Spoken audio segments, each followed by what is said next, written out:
con el auspicio de la Facultad de Economía y Negocios de la Universidad de Chile. Abrimos la mirada.cl, fen.uchile.cl.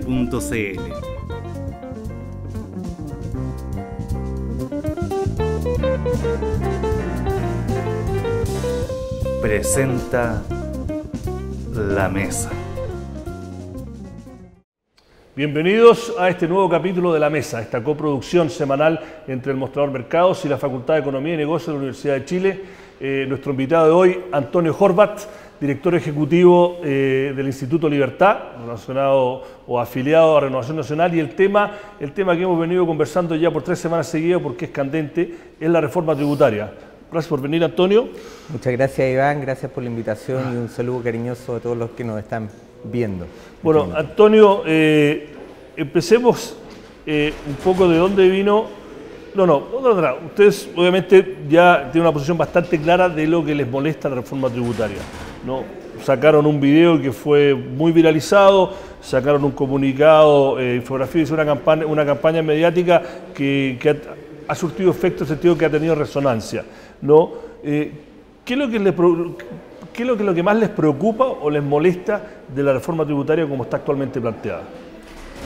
Yo creo que el principal problema de la reforma es el mensaje que se está transmitiendo a la comunidad. Yo creo que se nos quiere hacer creer que esta reforma tiene un impacto en un sector muy acotado de la población, pero nosotros tenemos evidencia clara de que eso no es así. Y un poco de eso viene la motivación de la campaña que lanzamos. Nosotros sentimos que esta es una reforma que afecta a la gran mayoría de la clase media y además con una gran desinformación detrás en la campaña que hace que la gente no tome conciencia de cómo esto le va a afectar. Esa fue la motivación principal de la campaña, donde queremos hacer ver cómo impacta esta reforma tributaria a cualquier persona común y corriente que se mueve en el Transantiago, que tiene que pagar su colegio o que eventualmente puede ir al colegio municipal o que vive como la gran mayoría de los chilenos. Estas personas van a ser gravemente afectadas por esta reforma y lamentablemente sentimos nosotros que hay una campaña de desinformación que no lo muestra, y eso es lo que hemos querido nosotros sacar al debate. Bueno, el gobierno, sin hablar específicamente acerca de los ejemplos que ustedes hagan, pero en general habla de que al nivel de empresas el problema del FUT va a afectar solamente al 5% de las empresas más grandes de Chile. A nivel de las pymes, el 95% de las pymes no van a ser tocadas, que efectivamente es una reforma tributaria que hay gente y instituciones que van a tener que pagar más impuestos, pero para eso fueron elegidos, que el programa no tenía que ser una novedad. Efectivamente ganaron con casi el 60% del voto y era muy claro, y siempre lo han dicho, que quieren recaudar entre el 2,5 y 3 puntos del PIB. Y tienen un mandato electoral dentro del sistema democrático que lo avalan. ¿Ustedes qué alternativa propondrían? Porque una cosa es decir, estamos en contra de cómo lo están haciendo o estamos en contra de que lo estén haciendo. A ver, vamos con 2 ideas fundamentales. La primera, antes de definir qué queremos recaudar, es súper importante tener claro para qué queremos recaudar, y eso hoy día no está tan claro. Está súper claro decir que se quiere recaudar 8.200 millones de dólares. Da lo mismo cómo, pareciera que el esfuerzo es, sea como sea, tiene que sumar 8.200. Pero si nosotros vamos al qué vamos a utilizar o para qué vamos a utilizar una reforma educacional que es bastante... Pero nadie sabe cuánto cuesta. Nadie sabe efectivamente qué ya se va a hacer la reforma dijo Arena que van a educacional. ser 5.000 millones van para terminar el copago.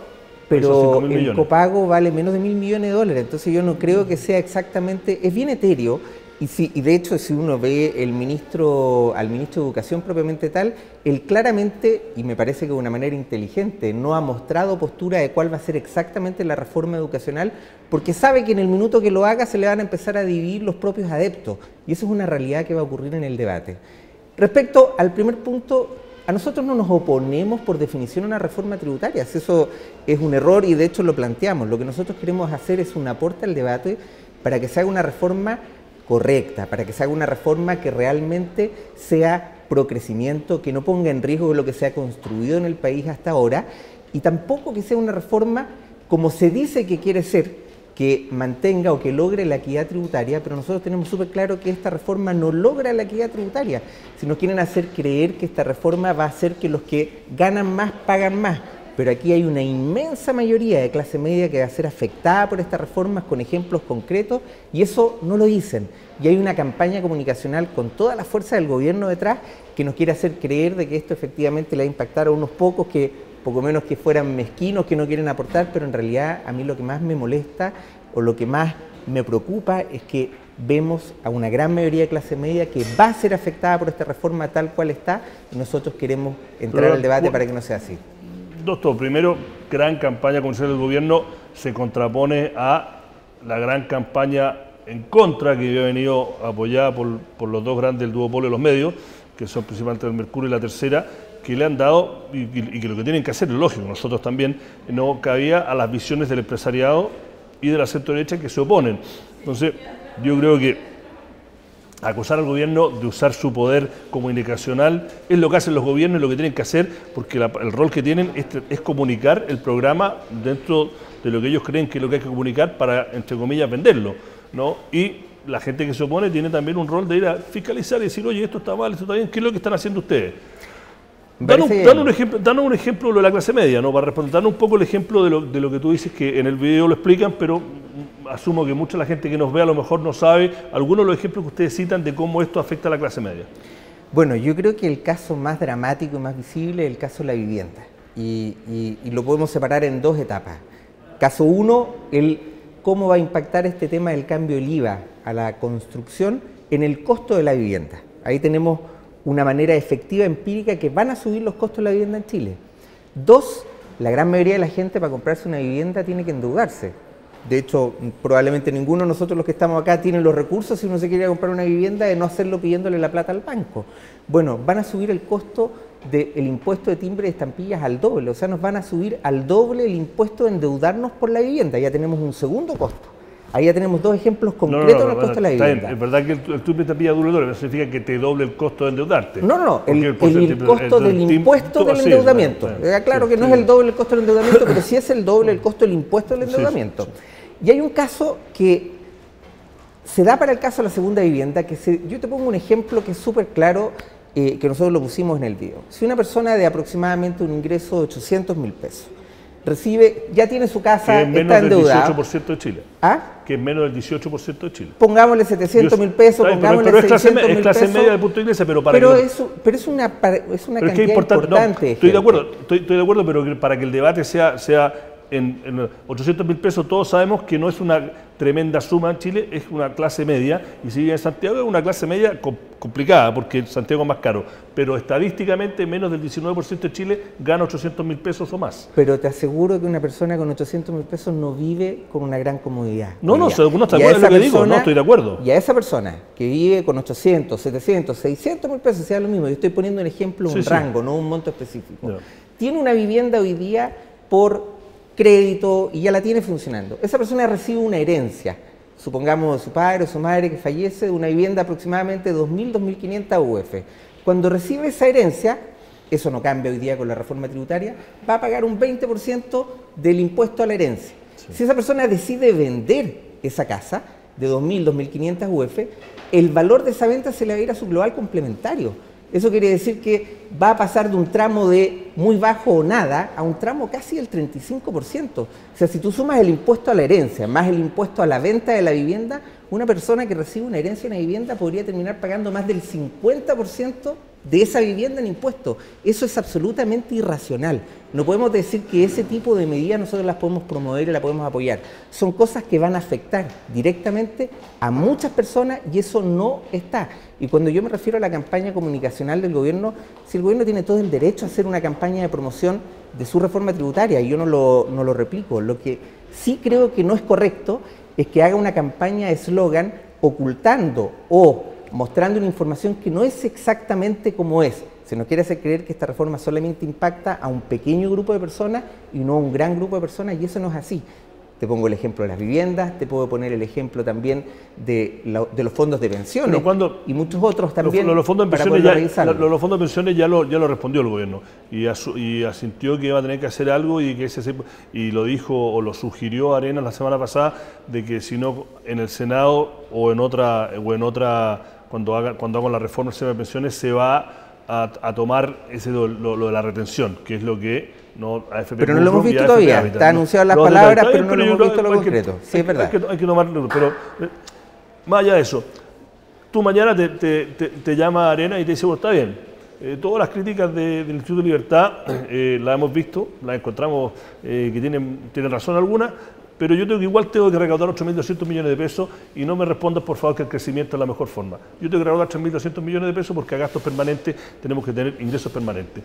¿Cómo Instituto de Libertad, tu equipo, diría que hay que recaudar 8.200 millones de pesos? A ver, de nuevo, nosotros no nos oponemos a la reforma. Podemos estudiar perfectamente que se suba el impuesto de primera categoría, como se está subiendo hoy día planteando el 20 al 25, es una medida que a nosotros nos parece razonable analizar, abordar y estudiar. Pero permíteme que te responda, sí. Yo no me puedo cerrar a un comentario que tú haces tú acá. Sí. No me respondas que el crecimiento es una manera o no es una manera de recaudar impuestos. No, yo no digo. Es una manera, pero absolutamente real. Está bien, muy importante. Está bien. Entonces podemos perfectamente afectar el impuesto de primera categoría. Está bien, estoy de acuerdo que es un argumento muy válido y lo ha mostrado Chile en los últimos 35 años. Exactamente. Pero ahora estamos en una coyuntura en que el gobierno te dice, la única forma que yo puedo, desde el punto de vista de mantener los balances macro, yo necesito 8.200 millones de dólares, estar recaudándolos ya para el año 2017. ¿No les gusta esta forma? ¿Cómo lo haríamos hacer? Y yo te digo con Marénica, pero no me diga con crecimiento porque no te lo voy a aceptar. Dime, ¿cómo ustedes creen que debería hacerse una reforma tributaria que recaude el 3% del PIB con otros matices, con otra forma? Es que hay que analizarlo todo. De partida, primero yo cuestiono los 8.200. O sea, yo no tengo por qué dar como base que ese es un hecho cierto que hay que recaudar. De nuevo, si lo primero que uno tiene que hacer es definir claramente para qué usar los recursos, cuánto cuesta efectivamente los recursos y después decir cómo los financio. Eso es la esencia de cualquier reforma, no solamente la tributaria que uno quiera hacer. Segundo, estamos abiertos a discutir medidas. Por ejemplo, el alza del 20 al 25%. Pero ojo con lo del FUT. O sea, aquí se está mezclando eso con el FUT y eso le puede hacer un daño tremendo al país. Y me explico, aquí se quiere hacer creer que el FUT le va a impactar a un grupo de empresas que son muy minoritarias y de grandes recursos, pero hay un montón de empresas pequeñas y medianas que usan el FUT como capital de trabajo y esa es una realidad. El que no lo quiera reconocer quiere decir que no ha tenido la capacidad de conversar con grandes personas que se dedican a emprender y que asumen los riesgos de emprender. Si a esas personas le quitas el FUT, los obligas a ir al banco y esas personas no necesariamente tienen las mismas garantías para financiamiento en el banco que las grandes empresas. Entonces yo lo que digo, perdonando que quiera cerrar la idea, es cuestionemos primero si son 8.200, segundo definamos medidas, después de que definamos cuál es el monto que tenemos que recaudar y analicémosla, si nosotros no nos cerramos a analizarla. Analicemos efectivamente el impacto del 20 al 25 y si ese es el número que tiene que quedar. Si el FUT es un problema por evasión, bueno, analicemos las medidas que se tienen que hacer para que se evite la evasión del FUT, pero no eliminemos un instrumento que ha servido para la inversión del país. Es decir, nosotros podemos analizar medida por medida y hacer una propuesta que en realidad apunte a que el país mantenga el crecimiento, que el país siga con un rumbo hacia adelante y que no ponga más en una situación de incertidumbre a una inmensa mayoría de los chilenos que hoy día ve que además este debate se está poniendo cada vez más ideológico, cada vez más cerrado, que yo lo veo con mucha preocupación porque además se está poniendo como un poquito de armas tomar, por decirlo de una manera gráfica, y eso me parece que no es bueno para el país tampoco. Hay gente que dice que un país que se está madurando como Chile, que despertó el 2011 con los movimientos estudiantiles, movimientos sociales, que todo cambio en la historia social de las democracias desarrolladas son desordenados y que hay pugnas y que hay debate. Y yo te dice que este debate que se está dando ahora es el debate que tiene que tener una sociedad como Chile y que los debates políticos en una democracia son duros, son ideológicos, a veces técnicos, y que está bien, que es sano que esto suceda. Usted salió con una campaña, se da por descontado que el proyecto de ley, con las indicaciones que se le han hecho en los últimos 10 días, que pasó en la Comisión de Hacienda anoche, que ahora, antes del 21 de mayo, lo más probable es que pase la Cámara de Diputados, y después se viene el debate más largo que va a ser en el Senado y que la promesa es que se saque antes de septiembre. ¿Cómo ves el debate ahí? ¿Realísticamente creen que la centro-derecha puede influir y dónde creen que esa influencia puede tener más impacto? A ver, lo primero tenemos que hablar de la realidad política de la situación actual. Es un hecho que esta reforma para aprobarse requiere mayoría simple, es un hecho que el gobierno tiene mayoría más que abrumadora en ambas cámaras y no necesita de ningún quórum en especial para poder aprobar este proyecto. Por lo tanto, lo que nosotros tenemos que hacer es aportar desde el mundo las ideas. Nosotros tenemos que hacer ver a la ciudadanía cómo le puede impactar esta reforma, de forma tal de que esta reforma se termine enriqueciendo, pero gracias a positivamente la presión misma de la ciudadanía. Si nosotros no informamos a la comunidad de cómo se le puede terminar afectando su vida con una reforma de estas características, creemos que eso no va a servir o no va a aportar realmente en el debate. Si fuera por los votos en el debate, la reforma puede pasar tal cual está y eso es una realidad, tenemos que asumirla. Ahora, me parece que sería un error en términos políticos pasarla tal cual está, porque las mayorías, si bien en este minuto es incuestionable, digamos, la presidenta Bachelet ganó con en torno a un 60%, las mayorías son circunstanciales y eso puede perfectamente el día de mañana venir una mayoría distinta, con otro pensamiento, o ve que esto es un error y volver a querer hacer un cambio. Una reforma tributaria de estas características puede tener un impacto en el país durante 20, 30 años hacia adelante, por lo tanto querer pasar una aplanadora o una retroexcavadora, como han dicho otros, me parece que sería un grave error político. Yo creo que es importante que se recoja las sensibilidades, más allá de que nosotros seamos minoría, más allá de que nosotros no tengamos la posibilidad de, en los votos hoy día en el Congreso, impactar positivamente en esta reforma. Hay ciertos analistas políticos que dicen que, desde el visto 100% político, que el gobierno no puede no pasar la aplanadora con este proyecto, que ellos tienen que ir, antes de ir al debate de la reforma educacional y si se viene una reforma constitucional, tienen que ir a su grupo de apoyo, o la calle, con una victoria y una victoria contundente. Entonces, que desde el punto de vista que esta tiene que ser esa carta, no puede mostrar debilidad, tiene que eso porque la batalla de verdad o el debate de verdad, donde sí van a haber ida y venida, va a ser en el debate sobre la reforma educacional y eventualmente si se viene una reforma constitucional. Entonces, que no puede mostrar debilidad política y que hasta cierto punto, en la forma más suave posible, van a pasar la aplanadora. A ver, primero mostrar debilidad porque por abrirse a conversar o por abrirse al diálogo me parece que es un concepto político, digamos, básicamente erróneo. Segundo, veamos, digamos, yo estoy de acuerdo que ellos tienen todo el derecho a ejercer su mayoría, que no es lo mismo de pasar la aplanadora, sí. Pero veamos qué es lo que está detrás del proyecto y veamos lo que la gente opina del proyecto. Hoy día, si tú haces un análisis de varias encuestas que han salido, algunas han sido publicadas, entiendo, también en el propio medio en el que estamos acá presentes, sí. No muestran esa mayoría avasalladora, digamos, respecto a este proyecto en particular. Por lo tanto, una cosa es lo que hayan obtenido los votos con un programa que por lo demás es genérico. Todos los programas presidenciales son genéricos y eso es un tema también bien político. Son genéricos porque es la mejor manera de aglutinar a mucha gente. En la medida que tú empiezas a especificar el programa, se te empiezan a desaglutinar gran parte de los adherentes porque algunos están de acuerdo con unos matices y otros están de acuerdo con otros matices. Bueno, acá estamos viéndolo en esta reforma. Si bien tuvieron una mayoría abrumadora en las urnas la vez anterior, yo te aseguro que hoy día, hoy, y eso ha salido por varias encuestas, no lo digo yo, lo dice gran parte de la comunidad, la gente no tiene esa misma percepción de esa mayoría respecto a esta reforma tributaria. Y te aseguro que mientras más se conozca esta reforma tributaria, más rechazo va a producir. Por lo tanto, pensar de que se tiene que pasar esta aplanadora en términos políticos, con este proyecto en particular, me parece un error profundo, un error grave que le haría un daño tremendo a nuestro país. Bueno, con esa fase lamentablemente pasó rápido. Tengo que agradecer, hay un montón de temas, ojalá en un par de semanas o meses puedas volver a ver cuando ya esté el debate en el Senado, ver cómo se ha desarrollado, pero tengo que decir adiós. Antonio Horvat, director ejecutivo de la Fundación, Instituto Libertad. El tema nuevamente fue la reforma tributaria y le queremos decir gracias, hasta la próxima, y esta ha sido otra edición, otro capítulo de La Mesa, que es una coproducción del Mostrador Mercados y la Facultad de Economía y Negocios de la Universidad de Chile.